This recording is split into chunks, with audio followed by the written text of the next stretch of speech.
नमस्कार। राजस्थान के भौतिक भूभाग में हम मरुस्थल के बारे में पढ़ रहे हैं। काफ़ी कुछ पढ़ लिया, आज थोड़ा सा टॉपिक है उसको पूरा करते हैं।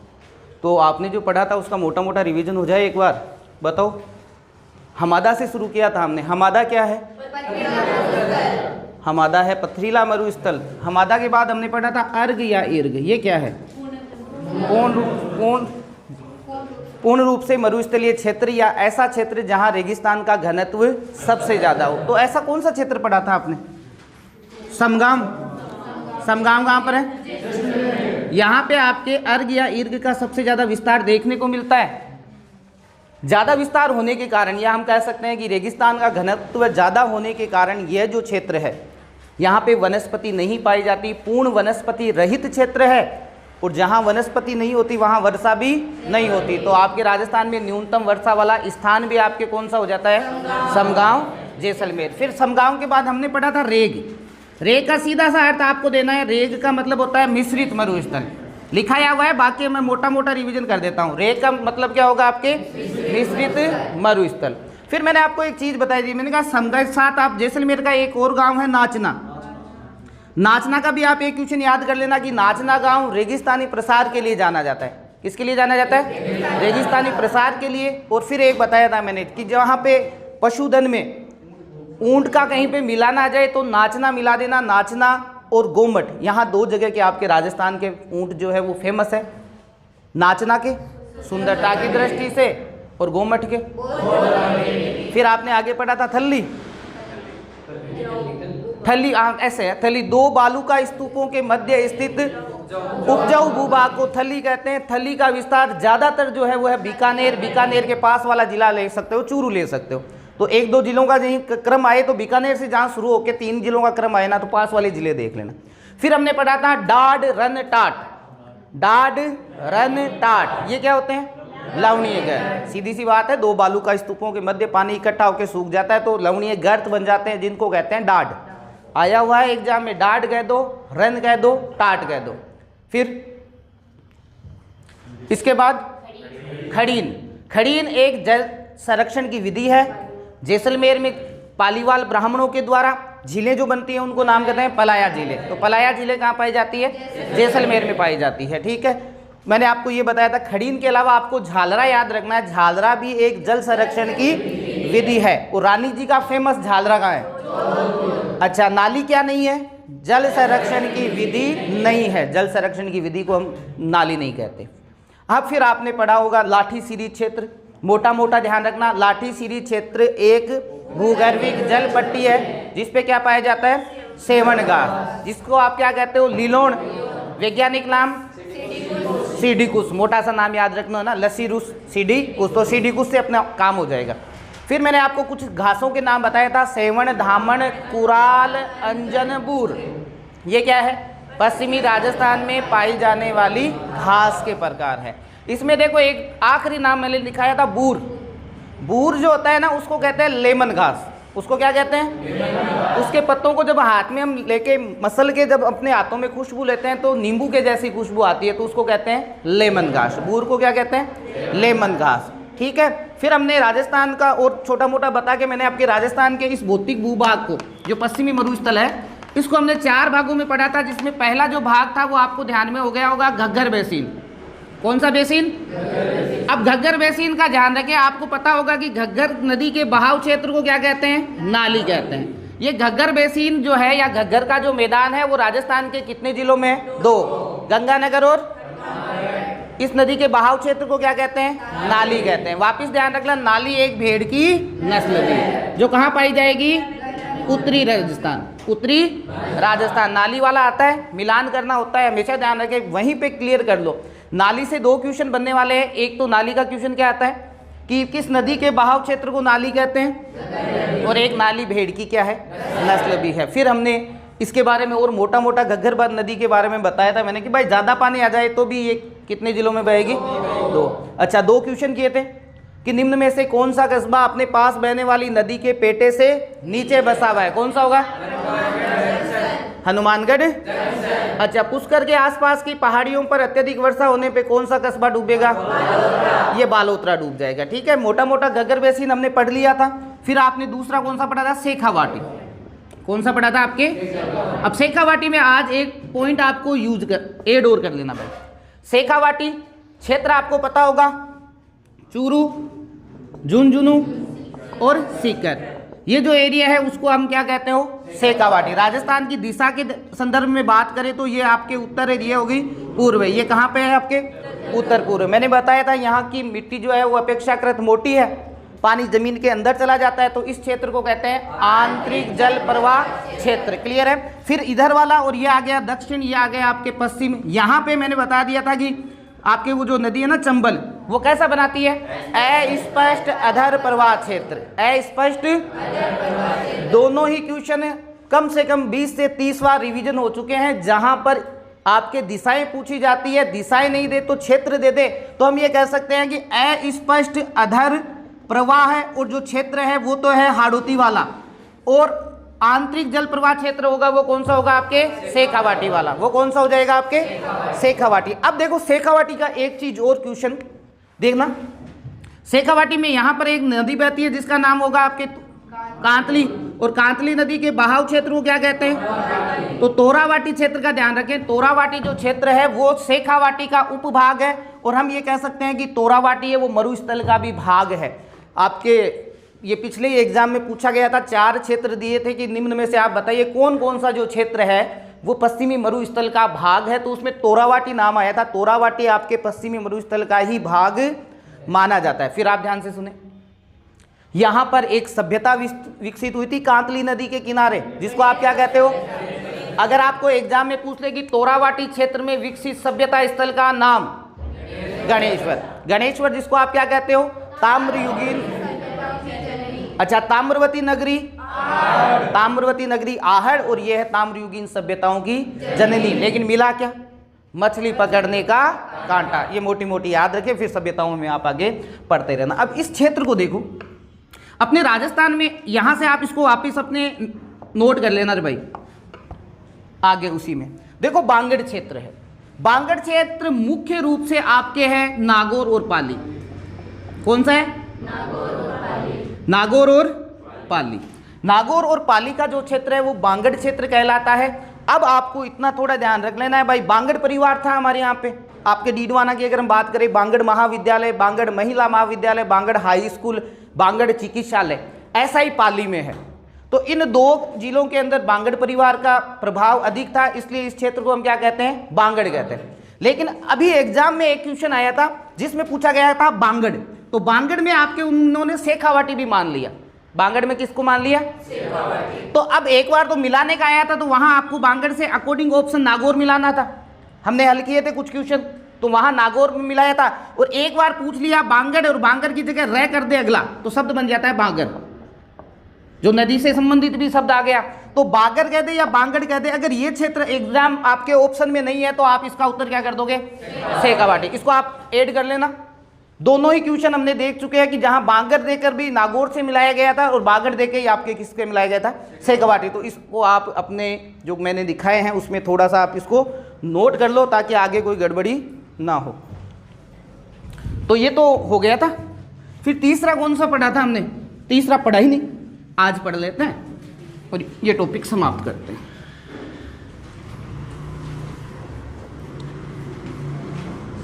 ठीक है भाई, आगे देखें। तीसरा हम पढ़ रहे हैं लूणी बेसिन। कौन सा पढ़ रहे हो आप, देखो नदियां नहीं पढ़ रहे हम, लेकिन आपको इतना ध्यान रखना है कि पश्चिमी मरुस्थलीय प्रदेश की जो सबसे प्रसिद्ध या सबसे बड़ी जो नदी है, उस नदी का नाम है लूणी नदी। थोड़ा इसके बारे में सामान्य से जानकारी ले लें।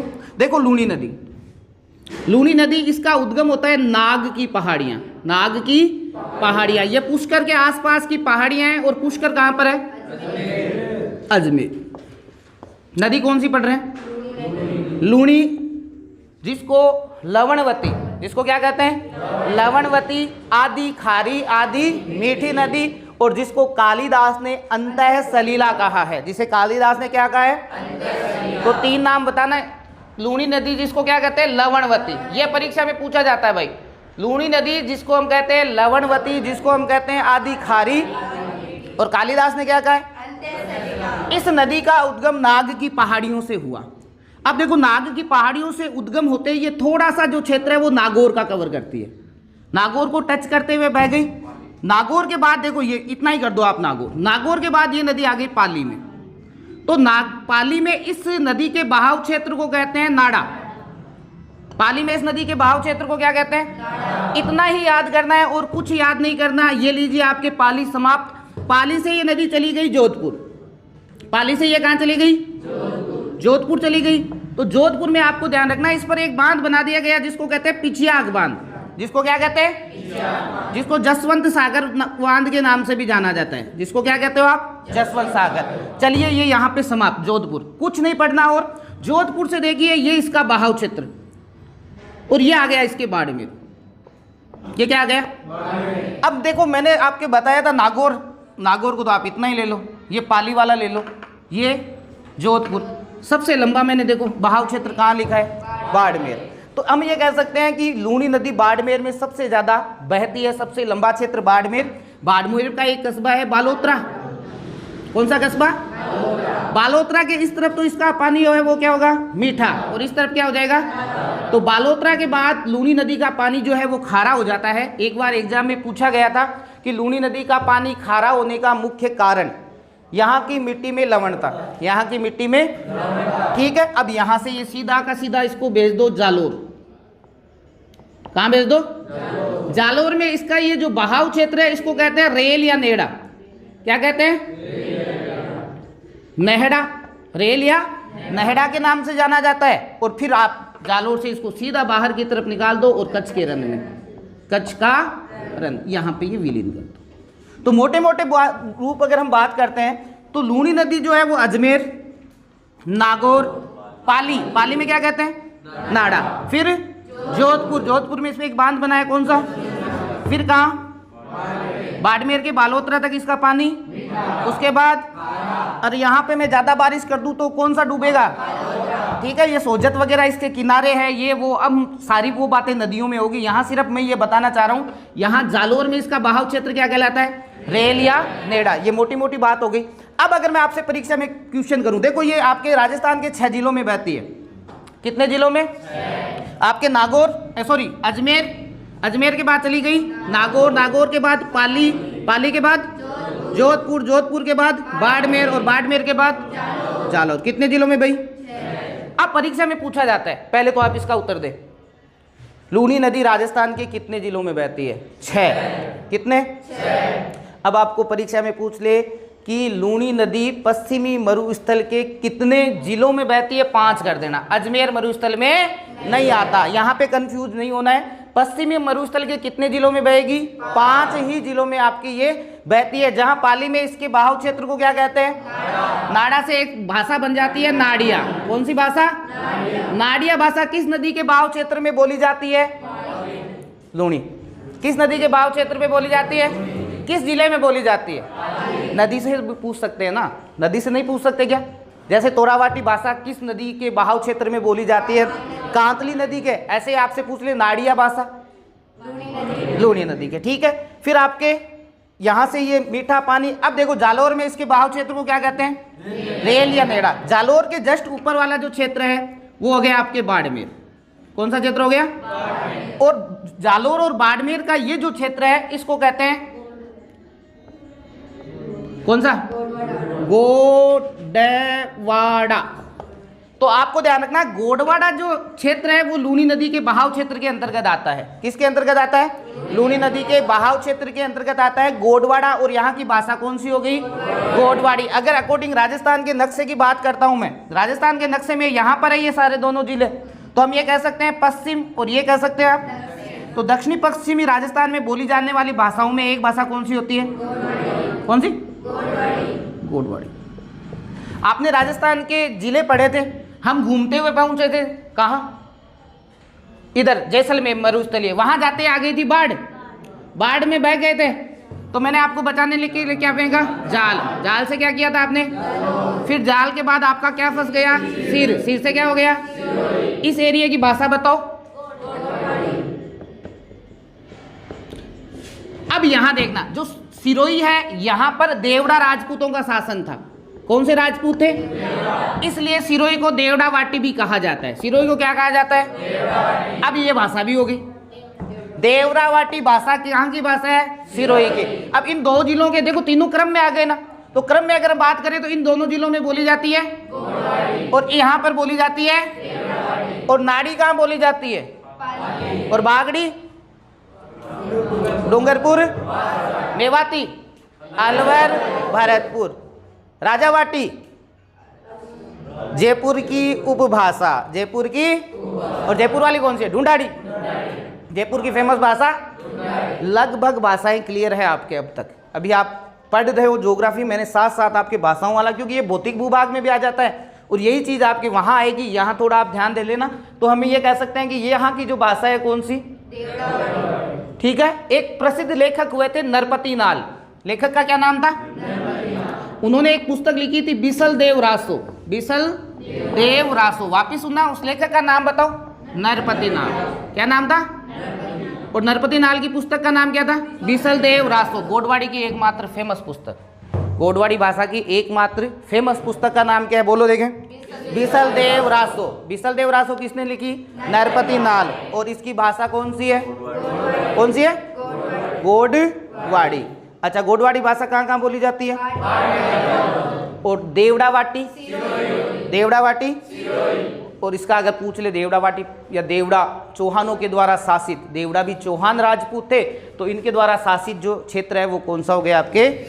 तो यह था आपके लूणी और उसकी जो ये क्षेत्र वगैरह बनाती है। अब मैं लूणी और उसकी सहायक नदियों के द्वारा, आप जब गाइड गुइड में पढ़ते हो तो लूणी और उसकी सहायक नदियों के द्वारा जो निर्मित बेसिन है उसको हम लूणी बेसिन कहते हैं। तो लूणी की सहायक नदियों में देखो 4 छोरियां का नाम मैं थान कई बार बताऊं। लीलड़ी, लीलड़ी, जोजड़ी, मीठड़ी, सूगड़ी। आपने पश्चिमी राजस्थान में यान का नाम निकाला करा भाई। लीलड़ी, जोजड़ी, मीठड़ी, सूगड़ी। आंकी सगाई की सगाई, सगाई कर दी आगे। सगाई में बांडो, बांडो को क्या? बांडा को मतलब कई बार है बांडी। जमाई, सागी, गुहिया। साथ में जाने वाली लड़की कौन थी? गुहिया। 4 लड़कियों के नाम लीलड़ी, जोजड़ी, मीठड़ी, सूगड़ी। उनकी क्या कर दो? सगाई में। जमाई कैसा होगा? बांडो, जमाई, साथ में कौन गई? गुहिया। बोलो वापस। लीलड़ी, जोजड़ी, मीठड़ी, सूगड़ी की सगाई में बांडो, जमाई, सागी, गुहिया। सागी, इन नदियों के द्वारा निर्मित बेसिन है वो कहलाएगा आपके कौन सा? बांडो को मतलब हुआ बांडी। बांडा को मतलब अगर छोटो आदमी मारजान को, देखिए हाइट 5 से 1 फुट है, 5 से थोड़ी सी ऊपर आप क्या बांडो है। तो मायना बांडो को मतलब बांडी लीजो, मन मन मतलब लीजो दे कहाँ लेनो है? बांडी। देखो ये नदी है एक, नाम बोलते जाओ कौन सी?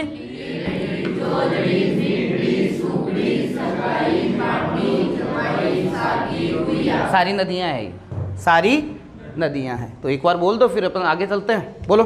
लीलड़ी, जोजड़ी,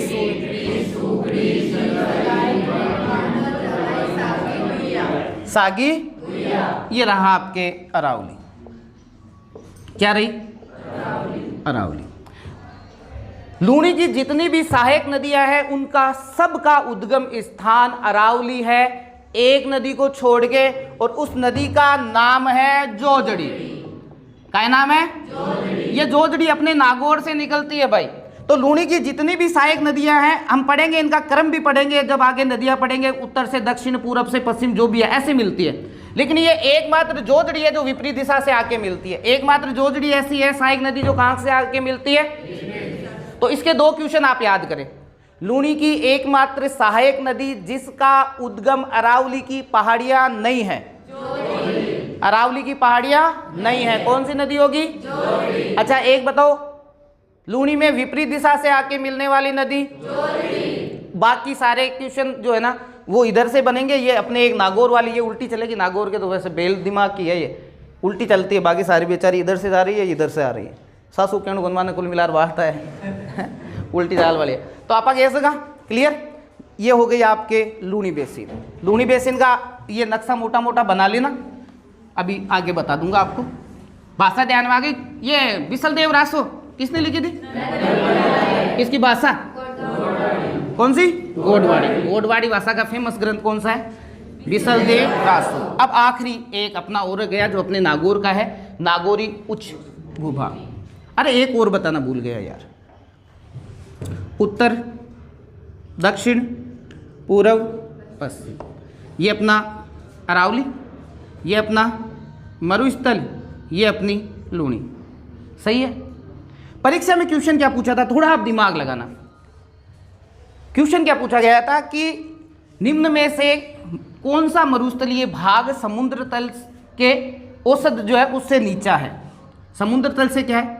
नीचा, मतलब जो सामान्य ऊंचाई है, चार जो भाग है जिसको हम कह सकते हैं उत्तरी मरुस्थल, दक्षिणी मरुस्थल, पूर्वी मरुस्थल और पश्चिमी मरुस्थल। ये हो गया ना इधर वाला, ये उत्तर, ये चार दिशा मान लो ना ऐसे, उत्तरी, दक्षिणी, पूर्वी और पश्चिमी। क्वेश्चन था कि निम्न में से, वापस सुनना ना एग्जाम में आया हुआ, निम्न में से कौन सा मरुस्थलीय क्षेत्र समुद्र तल से अपेक्षाकृत नीचा है? मतलब क्या भाग, मतलब इन चार जो भाग हैं मरुस्थल के, उत्तर है, दक्षिण है, पूर्व और पश्चिम, इसमें से कौन सा है जो अपेक्षाकृत जो है वो नीचा है? कारण पता चल गया। देखो अगर नीचा नहीं होता तो ये नदी इधर नहीं बहती। हमेशा ध्यान रखें, ढलान की तरफ बहेगी। कहाँ बहेगी? ढलान की तरफ। नदी कहाँ बहेगी? ढलान की तरफ। तो ध्यान रखें, अगर परीक्षा में आ जाए ना समुद्र तल से कौन सा मरुस्थलीय क्षेत्र जो है वो नीचा है, तो इसका उत्तर देखो, इधर आ जाओ आप, दक्षिणी। क्या करोगे? दक्षिणी मरुस्थल। अरे मोस्ट क्वेश्चन है, आया हुआ भी है, जिसको नदी के ढाल का पता था वो कर लेता आराम से। ध्यान रखें, दक्षिणी मरुस्थलीय क्षेत्र जो है इन चार दिशाओं में अपेक्षाकृत समुद्र तल से क्या है? थोड़ा नीचे है। ये क्वेश्चन आप नोट कर लेना, ठीक है? ये क्वेश्चन आपके आया हुआ है, इसको आप नोट कर लेना। तो ये नदी के बहाव क्षेत्र से पता चल जाता है कौन सा भाग ऊंचा है और कौन सा नीचा। अब आखिरी चौथा भाग है, चौथा है नागौरी उच्च भूमि। नागौरी उच्च भूमि। देखो नागौरी जो उच्च भूमि है उसको हम मुख्य रूप से तीन भागों में बांटते हैं, मोटा मोटा सुन लेना। जिसमें पहला है जायल बेल्ट। कौन सा? जायल। दूसरा आप ले लो मांगलोद, जिसको पूरा नाम कहते हो गोट मांगलोद। गोट मांगलोद अपने नागौर का ये भाग थोड़ा अपेक्षाकृत, और एक मकराना। ये तीन बेल्ट हो गए आपके। कौन कौन से तीन बेल्ट? नाम बोलो। हम डीडवाना में रहते हैं, हमसे जस्ट आपके ज़्यादा दूर। देखो राजस्थान में अन्य स्थान पे जो तैयारी कर रहे हैं उनके लिए ये महाभारत है। जैसे हम उनके क्षेत्र को पढ़ते हैं तो हमारे लिए जो समस्या होती है ना, वैसे ही वो हमारे क्षेत्र पढ़ते हैं तो उनके लिए समस्या, लेकिन आपके लिए नहीं होनी चाहिए। आपके जस्ट यहाँ से आप थोड़ा दूर चले जाते हो, 40 किलोमीटर से 45 किलोमीटर के बीच में कौन सा आ जाता है? जायल आ जाता है। और जायल क्षेत्र में हम आज तो चलो नहरी पानी आ गया, लेकिन आज से 20 या 30 साल पहले की स्थिति ये थी कि वहाँ के पानी को व्यक्ति पी नहीं सकता था। अपने यहाँ पे तो और भी ठीक ठाक फ्लोराइड थी, लेकिन इस क्षेत्र में इतनी ज़्यादा फ्लोराइड थी कि उधर के ज़्यादातर जो लोग थे ना वो बांके हो गए उस समय। बांका का मतलब हुआ कुबड़ निकल आना। बांके का मतलब क्या होना? आप बांका हो जावा ना। तो ऐसा क्षेत्र था कौन सा? जायल वाला। तो जायल में ये जो क्षेत्र था ये फ्लोराइड युक्त पानी से युक्त था भाई। किससे? फ्लोराइड युक्त पानी इस क्षेत्र में सबसे ज्यादा था। और ये आगे जाते जाते आपके चला जाता था अजमेर तक। और ये अपना कहाँ का? नागौर का क्षेत्र। और ये कहाँ का हो जाता था? अजमेर। इस क्षेत्र को जो फ्लोराइड युक्त पानी ज्यादा था इसको हम नाम देते थे हम कुबड़ पट्टी। क्या कहते हो? परीक्षा में कुबड़ नहीं आता, बांका आ जाता है, तो हम क्या कह सकते हैं? बांका पट्टी। अंग्रेजी में हार्च बेल्ट। हार्च का मतलब ही होता है कुबड़ और बेल्ट का मतलब होता है पट्टी। तो अंग्रेजी में कहते तो हार्च बेल्ट, हिंदी में गए तो कुबड़ पट्टी। और वो कुबड़ निकलते आदमी क्या हो जाता है? बांका हो जाता है। तो इसको हम क्या कहते हैं? बांका पट्टी। ये दोनों ही एग्जाम में पूछे जा चुके हैं। तो आपको ध्यान रखना है, जायल वाला क्षेत्र जहां फ्लोराइड पानी अधिक पाया जाता है, इसका विस्तार अगर हम कहें तो नागौर का कुछ एरिया, अजमेर का कुछ एरिया, जिसको हम कहते हैं कुबड़ पट्टी। कुबड़ पट्टी का संबंध है फ्लोराइड से। यहाँ फ्लोराइड युक्त जल ज्यादा है, न कि फ्लोराइड। ध्यान रखें, राजस्थान में फ्लोराइड का जो सबसे ज्यादा उत्पादन होता है वो मांडो की पाल। मांडो की कहां पर है रे? ये अभी वीडियो में आया था। वीडियो के एग्जाम में सीधा क्वेश्चन था कि भाई मांडो की पाल से निकलता है, बोलो क्या निकलता है रे? फ्लोराइड। फ्लोराइड सब सर्वाधिक सबसे बड़ी जो खान है वो है आपके मांडों की खाल।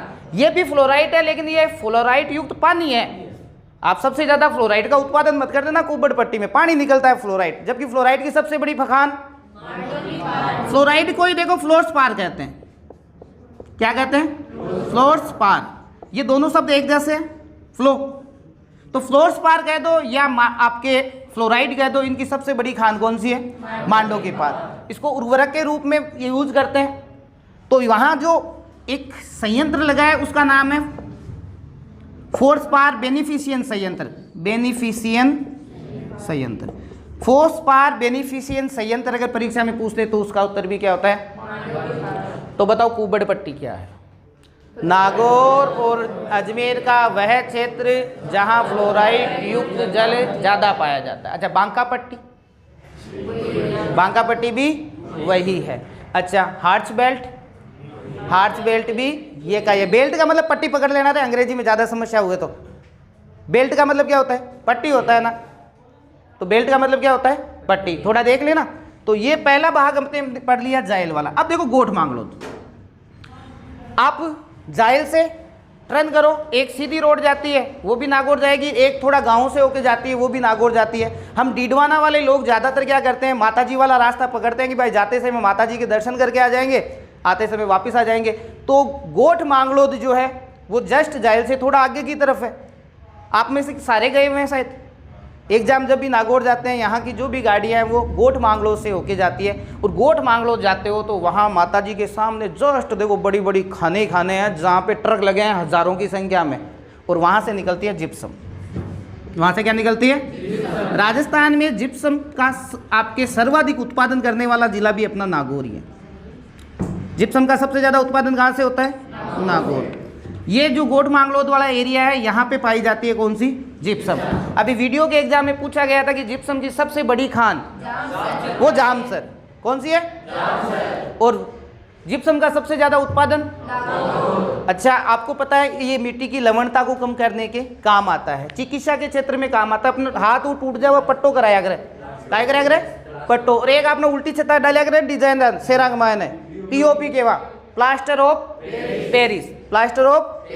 तो ध्यान रखें, मिट्टी की लवणता को कम करने वाले खनिज के सर्वाधिक भंडार किस जिले में है? नागौर। और मिट्टी की लवणता को कौन कम करेगा?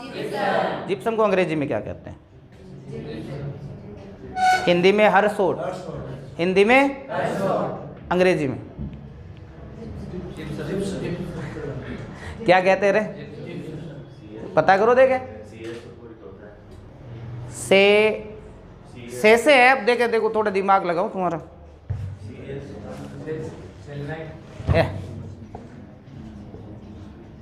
सेलेनाइट ही होना चाहिए शायद। देखना रे भाई इसको अंग्रेजी में क्या कहते हैं, ये आया हुआ है एक बार परीक्षा में। अरे इसमें देख लेना। ओ अंग्रेज, हाँ अंग्रेजी लगा रहे। क्या कहते हैं? सेलेनाइट। अरे क्या कहते हैं? सेलेनाइट। अरे एक बार एग्जाम में क्वेश्चन आ गया था, जिप्सम के उत्पादन में हम पहले स्थान पे हैं, पूरे भारत में किस नंबर पे हैं? पहले स्थान पे। देखो समस्या कहाँ हो जाती है, हमारी बहुत अच्छी तैयारी रहती है लेकिन कुछ फेमस खनिज जिनके बार बार नाम पूछे जा रहे हैं उनका हम अंग्रेजी में नाम ध्यान में नहीं रखते। तो वहाँ क्वेश्चन था कि निम्न में से 4 खनिज दे दिए थे कि राजस्थान का एकाधिकार, यानी लगभग राजस्थान का एकाधिकार किन खनिजों में है? तो आपको पता है वोलेस्टोनाइट। कौन सा है? वोलेस्टोनाइट। मैं हमेशा कहता हूँ वोलेस्टोनाइट को आप क्या पढ़ रहे हो? वालर। इसकी मात्रा हटाओ, इसकी पढ़ो और इसको पढ़ो। वालर नृत्य कहाँ का फेमस है?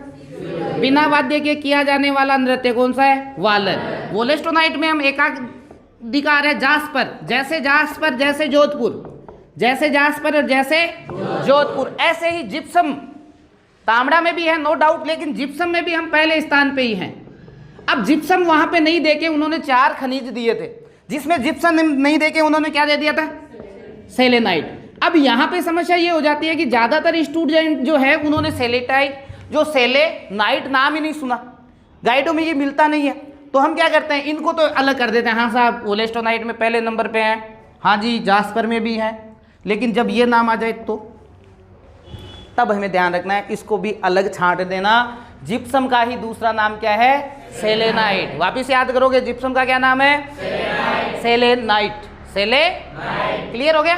तो इसमें भी हम कह सकते हैं हमारा एकाधिकार है, लगभग हम 90% के आसपास की जो जिप्सम है यहाँ से उत्पादित होती है। ये परीक्षा में आया हुआ है, बच्चे कंफ्यूज होते। नो डाउट अगर मैं आपको नहीं बताता, आपके ध्यान में नहीं आता, आप कहते हैं कि गुरुजी ने तो ये खनिज कभी पढ़ाया ही नहीं होगा।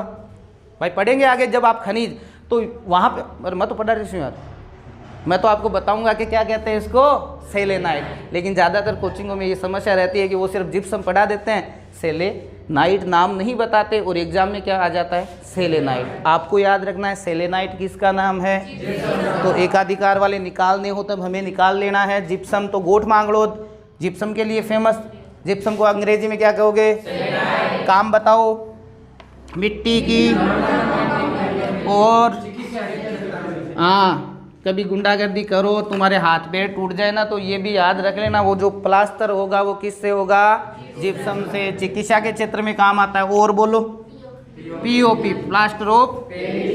अच्छा, आप तो ये सीमेंट बनाने में भी काम आता है जिप्सम। वाइट सीमेंट जो बनती है ना, है ना, वाइट सीमेंट जो बनती है वो इससे ही बनती है। अपने नागौर में कौन सी जगह? गोठन। कौन सी?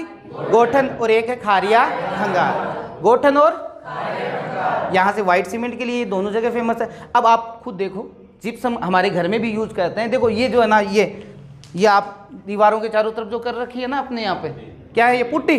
पुट्टी जिप्सम से ही होती है। अब इसकी एक विशेषता है, थोड़े समय आप पानी डाल के इसको रख दो, फिर ये पत्थर बन जाएगी, टाइट हो जाती है। हार्ड कहते हैं इसको, क्या कहते हैं? हार्ड हो जाएगी। तो हार्डपन, आपसे पूछे हार्डपन वाला क्षेत्र किस खनिज के लिए? जिप्सम पे पानी डालते क्या हो जाती है? हार्ड। और वो क्या दर है? क्लोराइड वाला हार्ड बेल्ट। वहां पे बेल्ट आएगा, वहां पे क्या आएगा? यहाँ पे हार्ड आएगा। हार्ड से आप पकड़ लेना, हार्ड से क्या कर दोगे आप? हार्ड से आप क्या कर दोगे? जिप्सम। तो 2 एरिया हो गए। तीसरा आखिरी एरिया और पढ़ लो, और वो है आपके कौन सा है? मकराना। मकराना क्षेत्र जाना जाता है, सबको पता होगा। क्या पाया जाता है? 2 बार मर दें, संग मर मर, सबको पता है। थोड़ा आप आगे जाओ 2 रों से। कौन सी चट्टानों से? ये परीक्षा में पूछते हैं। कौन सी चट्टानों से? कायांतरित चट्टानों से जो संगमरमर पाया जाता है। हम ये कह सकते हैं मकराना बेल्ट में कायांतरित चट्टानें पाई जाती है, और कायांतरित चट्टानों से जो खनिज पाया जाता है उस खनिज का नाम क्या है भाई? क्या है? संगमरमर। देखो, एक होता है ग्रेनाइट। क्या होता है भाई? ग्रेनाइट जो होता है ना, ये प्राप्त होता है आग्नेय चट्टानों से। कौन सी चट्टानों से? आग्नेय। अब आप खुद देखना, ग्रेनाइट हमने जब सब घरों में यूज करते हैं रसोई के अंदर, लगभग कलर कैसा होता है? ग्रेनाइट कैसा होता है? आग्नेय में से आग को पकड़ लो, आग में कोई भी चीज जलेगी कैसी हो जाएगी? तो मतलब ग्रेनाइट कैसा? काला। ग्रेनाइट जो प्राप्त होता है वो कौन सा होता है? एग्जाम में एक क्वेश्चन पूछा गया था, ध्यान से सुनना।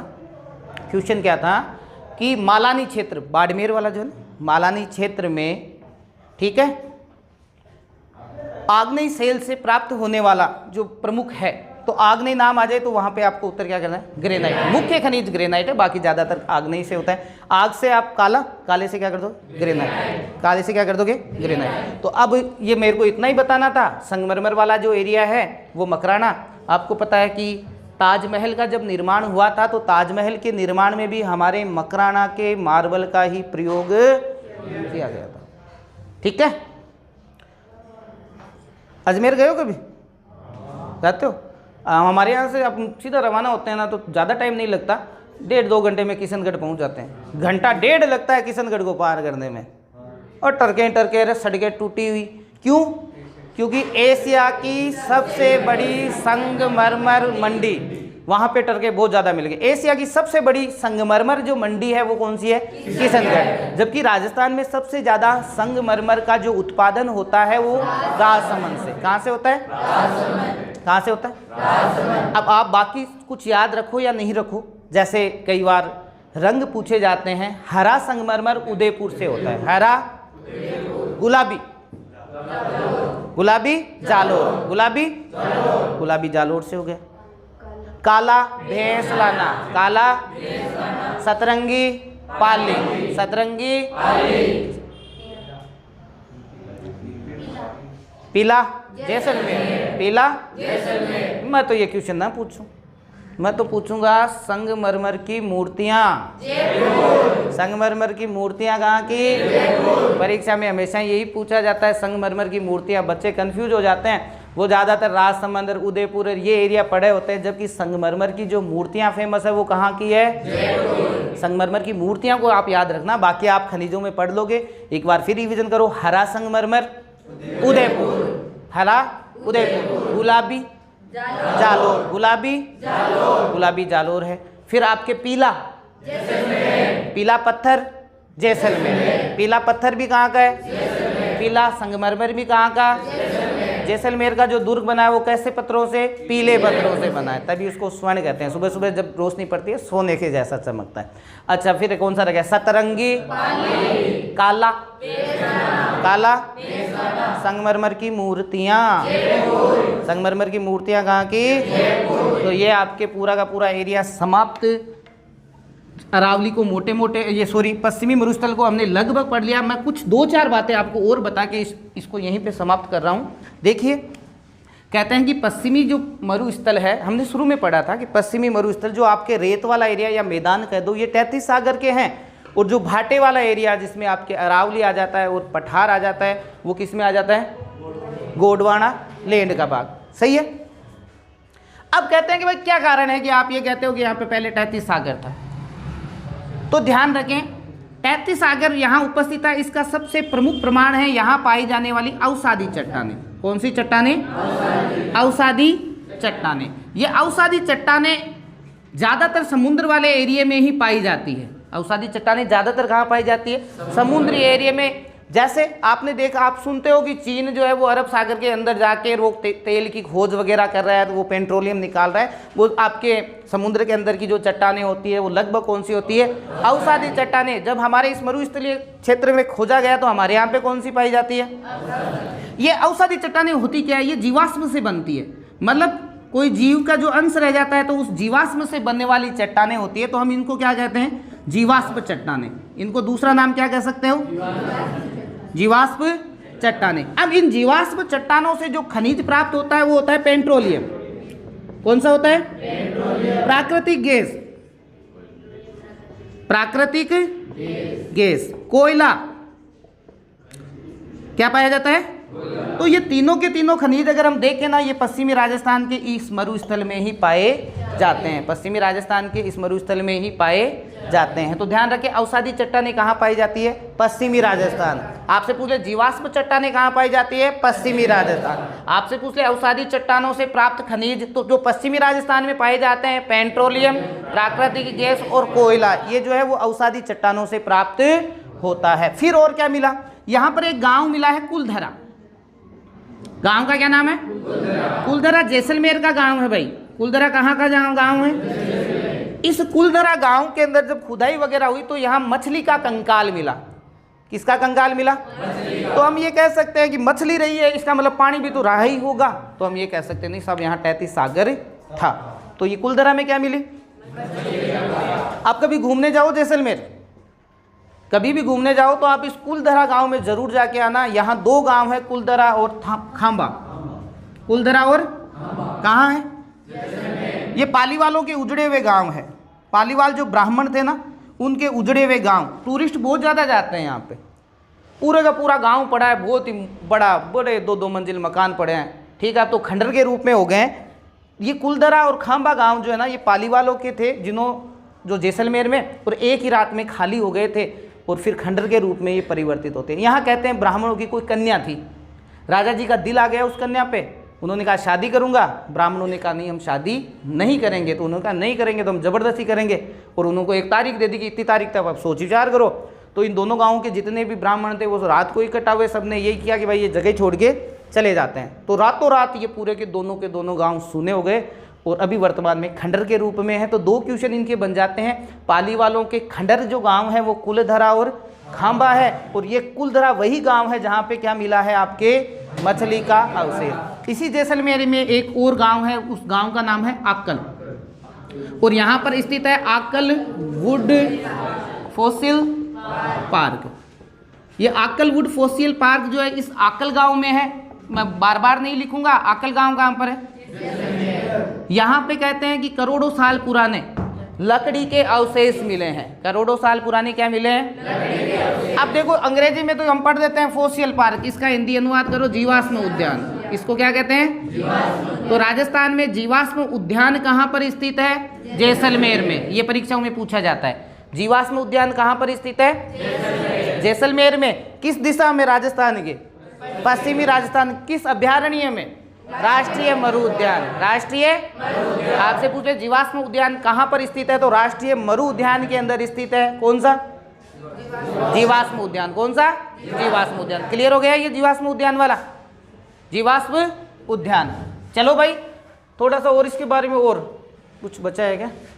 हाँ इतना ही है, आकलवुड फोसियल पार्क। फिर देखो आगे एक आपके पश्चिमी राजस्थान, और हाँ एक अब याद आ गया आपको, अगर परीक्षा में पूछे कि राजस्थान में पेड़ों के प्राचीनतम साक्ष्य देखने को मिलते हैं उदयपुर, बांसवाड़ा, सिरोही, जैसलमेर। ये 99% लोग गलत करके आएंगे, क्योंकि लकड़ी का नाम आएगा कि लकड़ी के प्राचीनतम साक्ष्य तो सबसे ज़्यादा वन कहाँ पर है?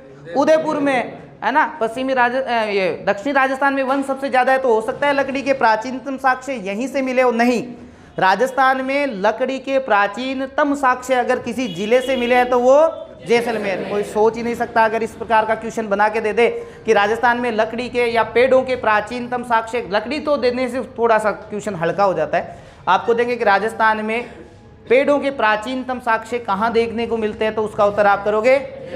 और वो कहाँ देखने को जाओगे आप? आकलवुड फोसियल पार्क, जो कहाँ है? इसी का दूसरा नाम जीवाश्म उद्यान। राजस्थान की किस दिशा? किस अभ्यारण्य? राष्ट्रीय मरु उद्यान। अब देखो एक परीक्षा में बार बार क्वेश्चन आता है कि पश्चिमी राजस्थान में पाई जाने वाली खारे पानी की झीलें। पश्चिमी राजस्थान में पाई जाने वाली खारे पानी की झीलें किसका अवशेष है?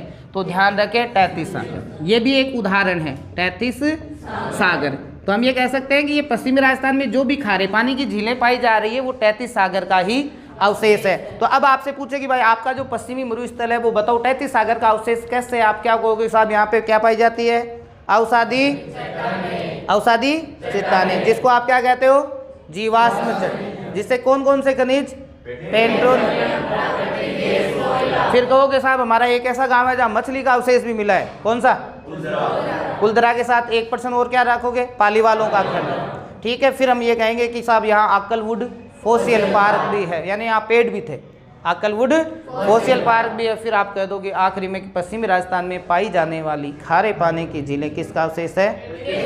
तैतीस सागर का। ये पश्चिमी मरुस्थलीय क्षेत्र हो गया। कुछ क्वेश्चन और अकॉर्डिंग एग्जाम है, मैंने वो बांगड़वाला करवाई दिया। बांगड़वाला आप किस में लिख लोगे? शेखावाटी में। इसके अलावा नागौर और पाली अकॉर्डिंग एग्जाम उसका उत्तर कर देना। मिलाने में कई बार नागौर के साथ बांगड़ मिला देना, और क्षेत्र पूछते हैं कई बार 4-4 जिलों का, तो आपको उत्तर क्या कर देना है? शेखावाटी। अब एक देखना है, एक क्वेश्चन और है, ये देखो पैराबोलिक। ये बालू का स्तूप है भाई। कौन सा? परीक्षा में देखो ज्यादातर पूछा जाता क्वेश्चन है ये क्वेश्चन आता है बार बार। आप उस बालू का स्तूप में इसको नोट कर लेना। पैराबोलिक कोई आपके गणित में आता है क्या? कोई क्या होता है? अर्धचंद्राकार। अर्धचंद्राकार राजस्थान में जो स्तूप पाए जाते हैं वो कौन से? मैंने आपको फिर कहा था कि राजस्थान में रेगिस्तानी प्रसार के लिए जो जाना जाता है वो कौन सा है? बरखान। आपके सबसे ज्यादा अगर पूछ ले कि किस क्षेत्र कौन से पाए जाते हैं तो हम क्या कहेंगे? बरखान या बरखान या। लेकिन अगर दोनों एग्जाम में आ जाए तो देखो ये फेमस है, इसका भाग ही ये है, तो दोनों एग्जाम में आए तब आपको क्या करना है? इसका पैराबोलिक। क्या करोगे? आया हुआ है, एक ही एग्जाम में नहीं कई एग्जामों में आया है, तो आप इसको बालू का स्तूप में नोट कर लेना। पैराबोलिक बरछान ही है, लेकिन इसका एक भाग कह सकते हैं। अर्धचंद्राकार बालू का स्तूप जो रेगिस्तानी प्रसार के लिए जाने जाते हैं, ये ही इसी का एक रूप क्या करोगे आप? पैराबोलिक। क्या नोट कर लोगे? पैराबोलिक याद करना। एक और देखें, एक पश्चिमी राजस्थान की एक जगह रह गई थी उस दिन। पश्चिमी राजस्थान में एक जगह पिंपलूत। जगह का नाम क्या है? पीपलूद को कहते हैं। पीपलूद है कैसे? बाड़मेर में। पीपलूद कहाँ पर है? इस पीपलूद को कहा जाता है मारवाड़ का लघु माउंट। मारवाड़ का लघु माउंट। पीपलूद को क्या कहते हैं? लघु माउंट। इसका मतलब ये कह सकते हैं कि हम इसको लघु क्यों कहें यार, हम तो सीधा मारवाड़ का माउंट आबू कह देते हैं। क्या कहते थे? माउंट आबू। राजस्थान में सबसे ऊंची जगह कौन सी है? माउंट आबू है। जगह की बात पूछ रहा हूँ, कौन सी है? पश्चिमी राजस्थान की सबसे ऊंची जगह कौन सी है? आपके राजस्थान में सबसे ज्यादा वर्षा वाला स्थान कौन सा है? पश्चिमी राजस्थान में सर्वाधिक वर्षा वाला स्थान कौन सा है? पीपलूद। पश्चिमी राजस्थान में सबसे ज्यादा वर्षा अगर किसी स्थान का पूछ ले, मरुस्थल में सबसे ज्यादा बारिश होती है, पीपलूद पश्चिमी राजस्थान की सबसे ऊंची चोटी में आता है, इसीलिए इसको मारवाड़ का लघु माउंट हम कह सकते हैं। मारवाड़ का माउंट आबू ही कहते हैं। मारवाड़ का हम किसको क्या क्या कह सकते हैं? माउंट आबू कहते हैं। फेमस जगह है। जैसे आप जब जाते हो माउंट आबू जाते हो ना, माउंट आबू जाते हो, नक्की झील देखते हो, है ना, उसके किनारे बालम रसिया का मंदिर, बालम रसिया का, उसका वो प्रेम कहानी के कारण कहते हैं वो झील बनी थी। आप पढ़ोगे आगे, अभी मैं नहीं बताऊंगा ऐसा कुछ भी। और क्या देखते हो? टोड रोग देखते हो, नन रोग देखते हो, कोई ऐसे भगवान का मंदिर देखते हो क्या जिनके घुटने के वो अंगूठे की पूजा होती है क्या ऐसा कोई? माउंट आबू में कोई मंदिर है क्या? थोड़ा पढ़ता करो घर पे जाके, कला संस्कृति भी ध्यान में रखो। ये माउंट आबू में एक है यार वो मंदिर जहाँ भगवान शिव के अंगूठे की पूजा होती है, जहाँ भगवान शिव के अंगूठे की पूजा होती है। ये आपके लिए है, ढूंढ के लाना कल।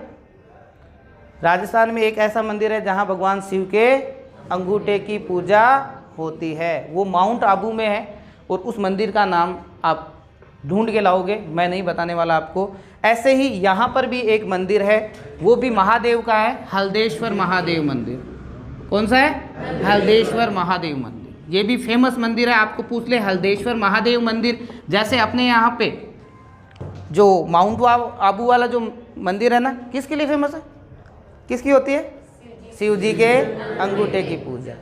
हाँ ढूंढ लाना, तो कुछ क्वेश्चन तो खुद ही ढूंढो, मैं सारे थोड़ी बताऊंगा, आप भी ढूंढ लेना भाई। और यहाँ ये भी फेमस महादेव का ही मंदिर है, ध्यान रखिए। हल्देश्वर महादेव मंदिर जो है वो है पीपलूद के अंदर। तो पीपलूद को आप मारवाड़ का लघु माउंट भी कहते हो, और क्या कहते हो? हाँ मारवाड़ का शिमला कह दो आप, वेरी गुड, शाबाश। हम इसको क्या कह सकते हैं? मारवाड़ का शिमला भी तो कह सकते हो आप। भाई माउंट आबू को क्या कहते हो? राजस्थान का शिमला। नो डाउट हमारे मारवाड़ का शिमला भी है, वो कौन सा है? पीपलूद। वो कौन सा है? पीपलूद। ठीक है भाई, तो लगभग सारे क्वेश्चन आपके क्लियर हो गए। एक क्वेश्चन और आया था, वो क्वेश्चन था कि राजस्थान के दो जिलों का क्रम था कि भाई निम्न इसमें, हालांकि वो कैसे है थोड़ी प्रॉब्लम वाला क्वेश्चन है। मैंने जब सर्च किया तो राजस्थान में, ध्यान रखिए, सबसे कम जो भूकंप प्रभावित क्षेत्रों में अगर हम बात करते हैं तो जयपुर आता है। कौन सा आता है? जयपुर। हाँ, अब एक एग्जाम में क्वेश्चन था जिसमें दो जिलों का क्रम दिया था कि राजस्थान में सर्वाधिक या न्यूनतम, सॉरी, राजस्थान में न्यूनतम भूकंप प्रभावित क्षेत्र हैं, उसमें उत्तर माना था गंगानगर हनुमानगढ़। गंगानगर हनुमानगढ़। देखिए मैंने जितना पता किया तो मेरे ध्यान में तो आज जयपुर और उसके आसपास का जो एरिया है वो सबसे भूकंप रहित क्षेत्रों में अच्छा सुरक्षित क्षेत्र माना जाता है। लेकिन वहाँ एग्जाम में जयपुर था नहीं, तो उन्होंने ये मैदानी जिलों को मान लिया। गंगानगर हनुमानगढ़ का जो एरिया है वो सबसे कम भूकंप प्रभावित माना गया है। तो आप इन दोनों को नोट कर लेना, फिर वापस अगर परीक्षा में आ जाए ऐसा कोई क्वेश्चन कि भाई राजस्थान में न्यूनतम भूकंप प्रभावित क्षेत्र, तो आप कर दोगे गंगानगर हनुमानगढ़, गंगानगर। लेकिन अगर जयपुर आए तो आप पहले जयपुर को लेंगे। पहले किसको लोगे? जयपुर को। ठीक है, टाइम हो गया, लिखना शुरू करें। लिखो, कॉपी निकालो।